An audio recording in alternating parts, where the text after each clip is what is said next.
What it do, what it do, what it do, good people, coming to you live from TazTv410. I'm your host, Taz Dean. We got a special one today, y'all. Yes, indeed. I'm real excited about this. I'm real excited. Queen, can you please speak your name? My name is Toni Flood now because I'm married, but everybody probably know me more as Toni Kennedy. I'm former Double Lady Poet, and that's who I am. Everybody might know me nickname TK, TK33, different numbers I wore, but yeah, Toni Kennedy is who I am. Now, I like to say thank you for joining the platform. I'm humble. My pleasure. I'm humble and I'm and grateful, you know, and Thanks. I'm excited at the same time. I ain't gonna lie, I'm excited right now. I want to get to it because let's start here. Where you from? I'm from Baltimore, Maryland. From hometown, right here, born and raised, West Baltimore, more so near the Emerson Village, Cooks Lane area. So that's where I'm from. And what middle school you went to? Went to Rockland, West Baltimore Middle. I mean, I know the name changed now. I don't know about all that, what it's called now, but Rockland, West Baltimore Middle, that's where I'm from. Met some of the best basketball players that, came from Baltimore, played against them, played with them, and we represented at Rock. I know there's a lot of other middle schools out there that people be repping, but I got to rep Rock. That's where I came from. Already.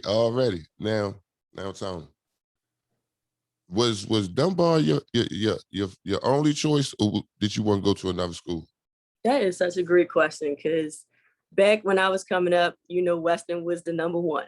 Weston was the girls' powerhouse. And then even after Weston, everybody was peeping at St. Francis. And so if you was a city kid, you looked at Weston. You wanted to go private, you looked at St. Francis. So I was torn. I was almost foot in the door to Western. And that's when Coach Selby took over at Dunbar girls program. And he was our AAU coach. And we started peeping at what he was doing. It was like, okay, we see him doing some things here. So my biggest thing, no disrespect to Western, but I never wanted to go to an all-girls school. And so I was like, okay, me and my mom, my dad, we sat down and we thought about what majors Dunbar had to offer, what I could get into as far as educational wise too, because that's big. And we sat down and we was like, okay, we'll go with Dunbar. And then it just happened to turn out half of my entire family went to Dunbar. And so it was just funny how it all came full circle with that.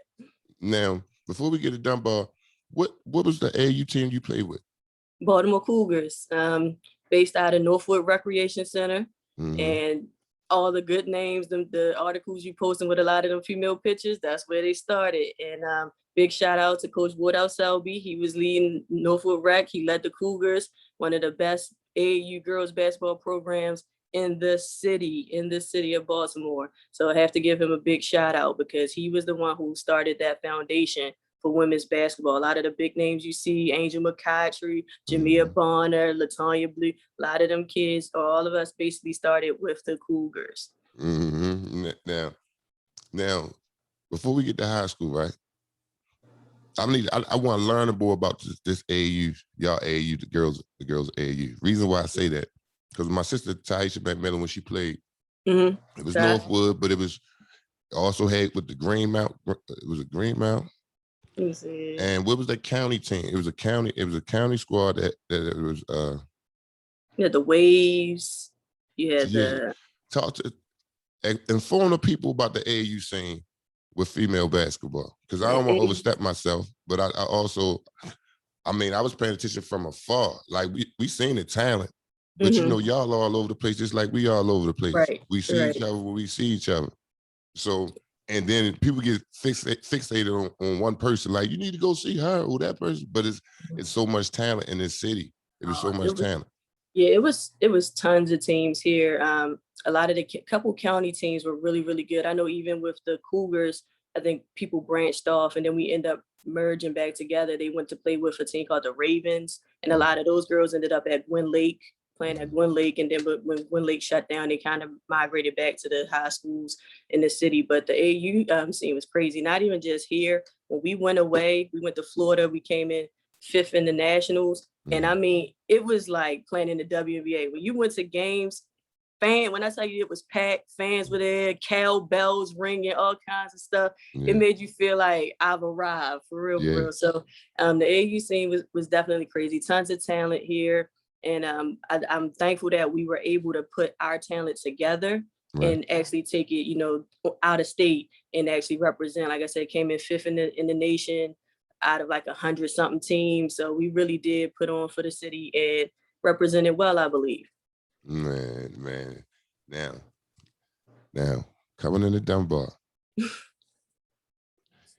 you wasn't the only person. It was like, because y'all changed the culture down there. Mm-hmm. Y'all changed the culture down there. Yes. Now, Keisha was there before you, right? There you go, Keisha was yep. there before you, yeah. Mm-hmm. My girl, shout out to Keisha. Keisha Wills, best center in Baltimore City. Yeah. Female center. And when Keisha came, I think everybody knew, like, hold up. Yeah. And then and Tiffany, like, hold up. Mm-hmm. Mm-hmm. Now, going into your freshman year, how did you feel? Like, did you feel like you was you was a part of something special? Yes, definitely. Like I said, Keisha was already there, so that's what started making us notice Dunbar. And people and us as freshmen coming in saying we need to consider Dunbar. So when we seen what they were doing with Keisha, Coach Selby, we were like, okay. So that's when me and Tiff came in freshman year. Tiffany Jones, shout out, one of the best point guards, Baltimore City. Me and Tiff come in. Now you got a point guard, you got your shooter, and you got your center. So everybody know, even when we talk about NBA today, you want them 3 big pieces right there. So when we came in, we walked through the door, you walk in the gym, you saw nothing but what? Y'all banners. Y'all banners hanging up. And Selby would come to us and say, we want a banner. We want to solidify our place hanging on this wall so people will always remember us. So when I walk in Dunbar, I see you standing 7 feet tall. And I'm like, Lord, what have I got myself into? But I'm like, all right, we here to work. And we just put the work in. I never forget the preseason before we won our first state championship. It was so different. We just was in the gym working. It wasn't no attitudes. Like now everybody talking about girls got attitude. It was no attitudes. It was no talking. It was just work. You could see our focus and our determination. And you just felt that energy like, we gonna get it. We gonna get it this year. And it happened. By grace of God, it happened. So now y'all was on a mission that year. Was that the first year y'all beat Western? The first year we beat Western was my sophomore year. We didn't get in my freshman year. We walked in Western, got our butts whipped. Okay. And I mean, I thank Western for that. Like they say, you can't get better unless your competition is good. You don't want to play bums. You don't want to play scrubs. You want to beat the best. And we walked in Western, we was, young and dumb, as they say, naive. We gonna beat them. And Western beat our tails. And I'm thankful for that loss because it humbles you. And it lets you know where you gotta, the work you gotta put in to get there. So we had to go back to the drawing board. And then the next year we beat Western. So it was that payback feeling. And that's why it meant so much because Hold up before we get there. Hold up before we get to the sophomore year. You know, what did y'all finish your freshman year? What was y'all record? Freshman year, I think we were like 20 something and maybe like 4 or 5. We took some L's. We took a couple L's, but all to good teams. I wish I had my articles and stuff is packed up, but we took about 4 or 5 losses my freshman year. And then that's when going into the sophomore year, we only had 1 loss. Yes, because listen here, y'all. Listen, we gonna get to everything, y'all. But she went 92-10. Yeah. You know what I'm saying? People don't understand that. It's she went 92-10 down at Dunbar. So we gonna get to all this. You know what I'm saying? Sophomore year, coming into sophomore year. What was you thinking? What was on your mind? Like, all right, I got a year under me now. I know what to expect right now. Do you remember any goals you had for yourself at that time? To win it all, to win that state championship. I think we all, and that's why we were able to be successful, because we all wanted that final goal, which was that championship, that banner. And so that was the focus. And so that's why I said when we stepped into preseason going into my sophomore year, it was different. It was just so different. It was like, we are going to solidify our name as the best women's basketball team that came out of Dunbar. And that was the focus. And you could see it on everybody's face. You could see it in our eyes. Like we wanted it so bad to be mentioned with the greats, the male greats like yourself and Tay and, Reggie Williams. We wanted to be mentioned with you guys. So y'all were our motivation. So I'm thankful that you guys had the success that you had because it pushed us. It definitely pushed us. That's love. Now, people, I'm not gonna I ain't gonna shy away from this. We talking about at this time. I don't know if the record been broke, but if it has been broke, that means she only number 2. She left as far as she left Dunbar the leading score down there. So before we get to all that though, you're scoring, you're shooting, you're shooting for him and everything. Now I don't want to call you Reggie Miller, but I will call you Reggie Miller. You know what I'm saying? Like you're shooting for him. The coaches try to get you to change your shot at any point? No, not really. I just remember in college, my coach tried to get me to get a quicker release. Like you see today with Steph and Clay, they want you to get it off quick because, you know, people come in running out at you, wanting to block it. But no, Coach Selby just always practice fundamentals. And I think because I was a skinny kid, my own kind of went out a little bit. But, you know, you practice fundamentals, keep your elbow in, follow through, get the arc on the ball, rotation. So, you know, you practice those things. But no, I didn't have too many coaches trying to come in and like just change my shot completely or anything like that. So I was lucky in that realm that they let me be me and let me shoot how I shot the ball. And she shot it from deep, y'all. And she shot it from deep. Like she could really put it up. Now, you were 3-time state champion. Mm-hmm. That sophomore year, did y'all play for the city championship? Yes. The sophomore year, we won the city championship. We played Western. Mm-hmm. And we beat Western at Dunbar. We had the home court advantage because we had the best school record. So they came to our house. You go game day, you go to run out for pregame. And once again, gym is packed. Fans in the stands with Go Poets signs. And, you know, you had the Baltimore Sun newspaper people there, the TV people's there. And you're like, it's game time. It's game time. I mean, it was a battle too. That's one of the best games I remember being a part of as far as they didn't want to quit. They didn't want to lose. We didn't want to lose. And the most memorable moment about that game was we were tied and we went to the huddle. It was like fourth quarter with like, let's say a minute or something going in the game. And Selby looked at us. Coach Selby said, be tired tomorrow as a city champion. Yeah. Don't be tired right now. Be tired tomorrow when you got what you worked hard for, that title to say, I'm a city champion. And that was all the energy I needed to go out there, and all of us needed to go out there and finish the game off and get that win. And I never forget him saying that because it made so much sense. Like, you don't want to be tired and be a loser. You want to be tired and be a winner. So facts. It makes so much sense. So yeah, it was a good game. Now we're going junior year now. Is Keisha gone at this time? Yeah, Keisha's gone. Keisha graduated. It's me and Tiff. We're in the backcourt. And now we got to figure it out without having our big piece in the middle. And so we hit some bumps. How was that? Talk about that. We hit some bumps. Me and Tiff always on the same page. We play AAU together. We basically went our whole high school career just kind of playing together. So we was always on the same page. She diverted to me like, you know, hey, I'm looking at you to score, shoot. And in that year, she stepped up and started scoring some points and showing people she could score because she was a traditional point guard. She looking to get everybody involved. And that was the year that Tiff said, you know, I'm going to put some points up too. And we needed her to do that. So I'm thankful for that. We fell short that year in the city championship game, but we did win our second state championship. Okay. So still was a successful season. And we had to go back to Western. We lost at Western that year. So once again, y'all that going back and forth battle. Yeah. Yeah. That's love in itself. Now let's talk about junior. Let's talk about that summer going into your senior year. I want to talk about AAU. I want to talk about recruiting. How was your recruiting? You know, because you know your junior year, for some players, it's like, oh, that summer. Yeah.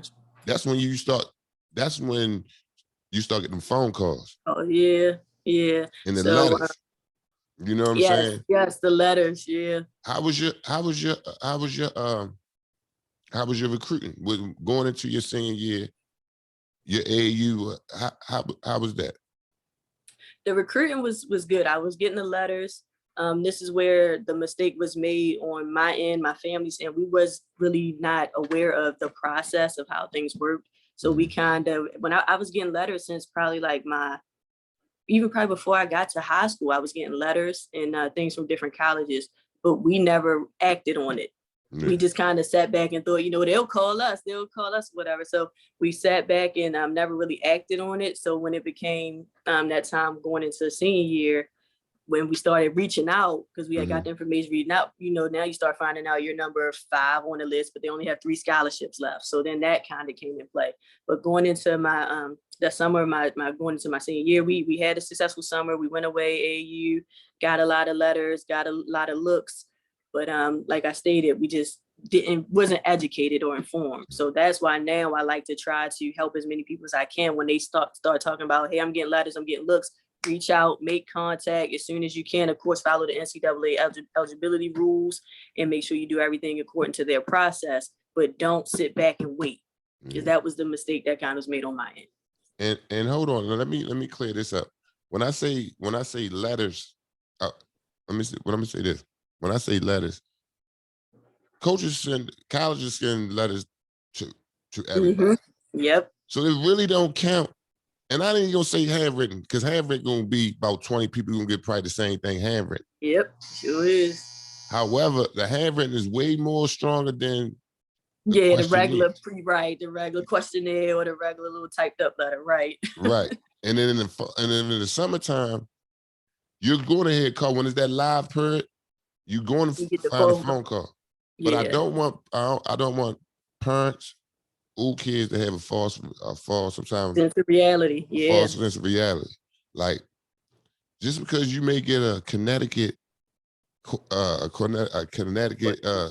letter, that's not necessarily saying they want you. An offer, right? It's totally different, right? Yeah. So that's what I kind of learned the hard way, because I had letters from Virginia and Michigan State and this, and I'm thinking like that kid you're talking about, like that mean they want me, and it's like no. So as I went through the process, I had to learn the rest of that. Like that's not what that meant. So you're 100% right, 100% right. And the reason why I say that, right, because sometimes, and I'm happy whatever my kids do, I'm happy, I'm for it. You know what I'm saying? But sometimes I see parents posting like my kids going to all these schools, right? And I get it, because you happy. However, then once it comes down to it, it's like sometimes you don't want to throw too much pressure on your kid, because if they I agree. Like don't put that type of pressure on them. They ain't gonna tell you at the time that don't post that, because we're gonna post it because we just excited. Right. But in their head, they thinking like, I ain't even talked to that coach yet. Or their assistant coaches ain't even come out and say anything to me or my coaches. But you taking it to your friends and to the media, to social media, and then everybody thinking that your kid supposed to go here or go there, or they're that good. Nah, don't do that. Don't do that. Right, because that added pressure. You're right. You're so right. So I'm kind of glad I came up in the era where we didn't have all the social media stuff. My mom wasn't a big computer person anyway, so I probably would have still been safe. But you're right. That is a lot of added pressure to onto a kid's plate. Now let's get to the senior year. Senior year. Senior year, you put on your senior year. Tell me your mindset coming into your senior year. The mindset was, it was all on me. Tiffany had lost a year eligibility because she had participated with the Gwynn Lake program. So they snatched the year eligibility away from her, and that hurt big time, because I'm like, look, we're gonna ride out together. We're going senior year, turn up. And so when she lost her year eligibility, that hurt big time. But I knew, and I even heard my dad, he coached over at Emerson. He talked to a lot of different coaches and stuff, and they're like, they don't think Toni can carry the team.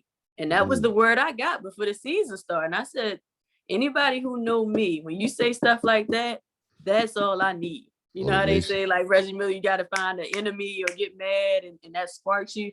That sparked me. So I remember first game of the season like it was yesterday. We had a packed house. We were playing Southwestern. You know how terrible Southwestern girls were? But everybody was in that gym because they thought we were going to lose. Yeah.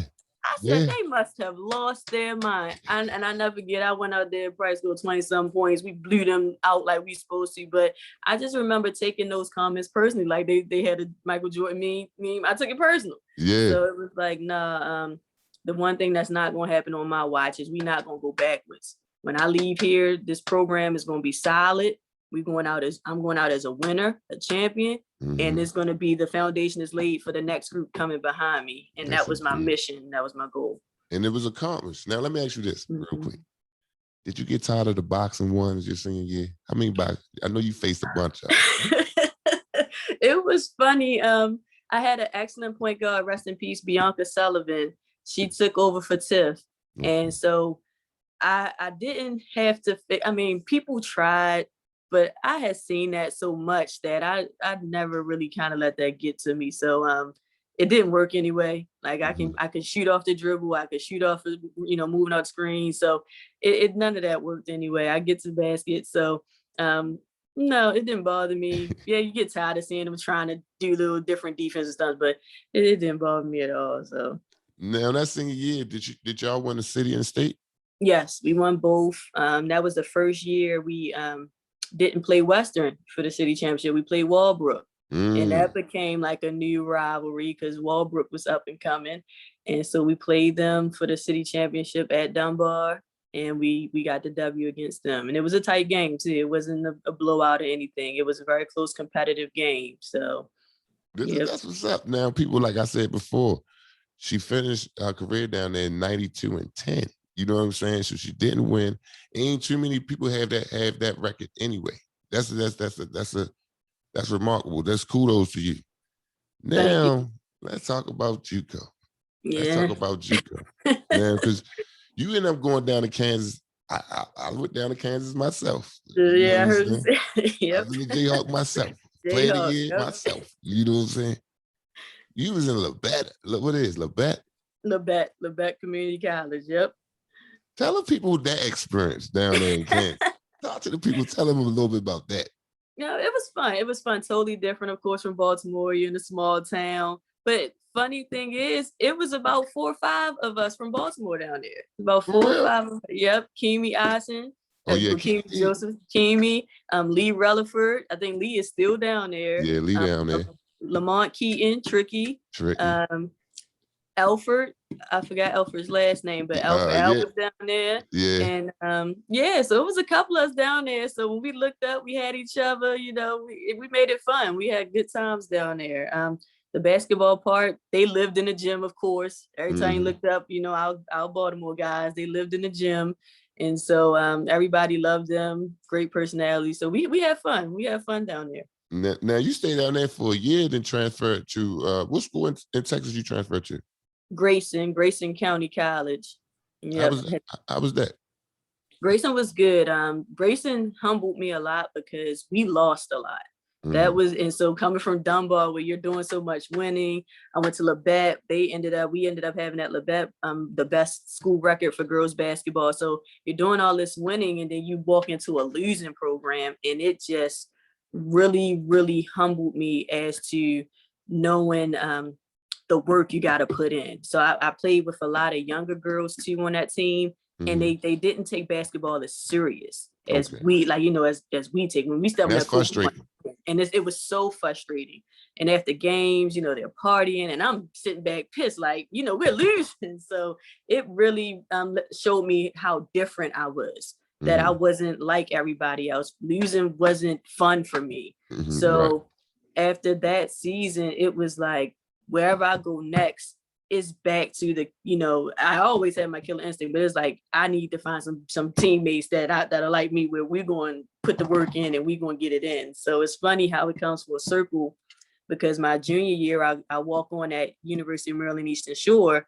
And when I look up, it's 3 girls from Baltimore that I played with probably since from high school and back to my rec days. Wow. And we were team together, and everybody, all 3 of us, all 4 of us killers. I mean, got that Baltimore mindset of we going out there to make a name for ourselves. So now you were down there, you put it down there. You had you even though you walked on your junior year, you put it up. Like that senior year, your senior year, you average 18 points. Yeah. Was you top five for as 3-pointers? Was it 3 points made or 3-point percentage or something? Number one Number one in the country in 3-pointers made that year. Say that one more time for the people. Number 1 in the country in 3-point field goals made. You know what I'm saying? Now I'm saying, I mean, hey people, I couldn't shoot threes like that. So I get excited talk about it. I get real excited. Now, all right. You graduate from that. Did you think about playing pro ball? Crazy story. Once I graduated from Eastern Shore, we had a couple practices afterwards, and before we actually finished the season, and a couple of scouts from different WNBA teams had popped up at our practices. Mm-hmm. And when I looked up after I graduated, I just happened to Google my name. I don't even know why. And I see my name, my picture, and right next to it, it says WNBA draft. And I'm like, what the heck? I knew nothing about this. And so the scouts that came, they entered my name. Like they thought I was that good that they entered my name into the draft. And I mean, of course, I didn't get drafted or anything, but it was just such an honor to see that. Like, wow, this is it really showed it coming full circle that the hard work does pay off. Yeah. And I never had any thing I was trying to get out of basketball. I just loved basketball. So to see that, that's kind of like how, to me, my story ends. And I'm just so thankful that, I even had that opportunity to have my name in that draft pool. So man, that's love. That's love. Let me ask you one more. And did you meet your husband at school? No, I met him at work. We ended up working together. I'm about to say, loving basketball. Y'all loving basketball. But look though, can you tell the people, do you have anything going on right now? Anything you like to promote? And Toni, I need to get you and your teammates up here. I need you to talk to Tiff. I want you, Tiff, Keisha, you know what I'm saying? I want all three of y'all together too. Okay. All right, now, but it's not about them right now. It's still about Toni. You know, well, I'll work on that. I'll work on getting them up here with me so we all can sit down and chat. But just promoting. I have a old teammate, Candace Jeter. She's coaching girls basketball. Her daughter called. I think they play for Team Trill. Their young girls program is looking good. I know a couple coaches and people that's doing some coaching. So just show them love, y'all. If y'all got little kids trying to get out there and play, go ahead and get them out there, because you got some good coaches out there now that's about teaching the fundamentals and getting the kids what they need as far as learning those fundamentals so they can continue on. So that's the only thing I'm promoting. I'm not doing too much these days. I have 2 little ones. So I took a little break from coaching. They're getting to the age where we may think about putting them into basketball, but I don't, like you said, I ain't pushing nothing on them. So they want to play soccer. That's where we'll be at, playing soccer. So right. I just love what you're doing. I love the Baltimore basketball group where everybody's in there talking their trash about what's going on with the NBA playoffs and just basketball in general. And it's just been great to be a part of. When your career is over, you kind of sit back and you kind of think like, well, what will I do now as far as keeping in touch with the game? Right. So I did a little bit of coaching, but just being able to dialogue with the guys in the Baltimore basketball group and read your articles and the stuff you're posting, it has really just made my love for basketball and, our city just grow even more. So I'm just thankful to be a part. That man is working, because I feel as though we're a fraternity. You know what I'm saying? Yeah, we're a fraternity. Definitely. Now the guys, we look at it like as a brotherhood. And now you're starting to hear more of people talking like, yo, what's a brother? Is a yeah, definitely. But y'all connected with us. Yes, I've always said that. And a lot of times I be like this. I want to show y'all, I don't know as far as female basketball. You know what I'm saying? I'm playing just as much as y'all playing. So the articles that I'm reading, I take it back to when I'm a fan first of you know what I mean? So the things that I'm reading, that's why I post old articles. Because a lot of times I probably didn't read them. But I don't know. I'm here to tell you, I do not know. So females, I even cut that little female joint. We all in this joint together. So don't be shy of coming up here and telling your story. Yeah, good or bad. You know what I'm saying? Like, I'm not the enemy. I'm not the enemy. You see what I'm saying? We all in this together. Well, before I let you go, do you be watching the WNBA basketball? Yes, I do watch WNBA basketball. Do you see how competitive it is? Do you see the athletes today? Like, tell the truth. Them girls today. I ain't even gonna lie. Like, I watch, even though I be thinking they stack the team sometimes. I feel like I ain't never see the Sparks ain't gonna never be. I'm like, they always gonna have about 3 All-Stars on the team, but that's neither here nor there. That's neither But there. they I just understand lost that's some LA. people. I don't have no Yeah. favorite female team because, like I said, I can't just give. I ain't pick a favorite player first. I like Della Dawn. Yeah, You Elena know what I'm Della saying? I love Dawn. her game. Yeah, I was a But big Maya Moore fan, and then she stepped away to help with, activism and stuff, and that was great. But I was a big Maya Moore fan with the Minnesota Lynx. Also, like back in the Angel, day. we gonna pay attention to Angel because she from here. Yeah, and she got hurt though, so Yeah. speedy recovery. Wish Angel speedy recovery. Back in the day, I was a big Lisa Leslie fan. It's funny sitting here talking to you of all people because I always, for some reason, love centers. Yeah. And so you was my favorite center in high school when I watched guys play. I love Shaq, Lisa Leslie, and it's just so funny because I'm a guard, but I Yeah. always love centers. Like I always love the dominant forces. So You I see? just think it's funny. But yeah, WNBA, check them out. They definitely need the support. There's a lot of good young upcoming talent. So definitely anybody out there like basketball, try to support the WNBA. Yeah, please. Yeah. All right, people. Again, I'd like to thank you, Toni, for joining the platform. You know what I'm saying? I'm grateful. My pleasure. Coming live from TazTv. Until the next time. Peace.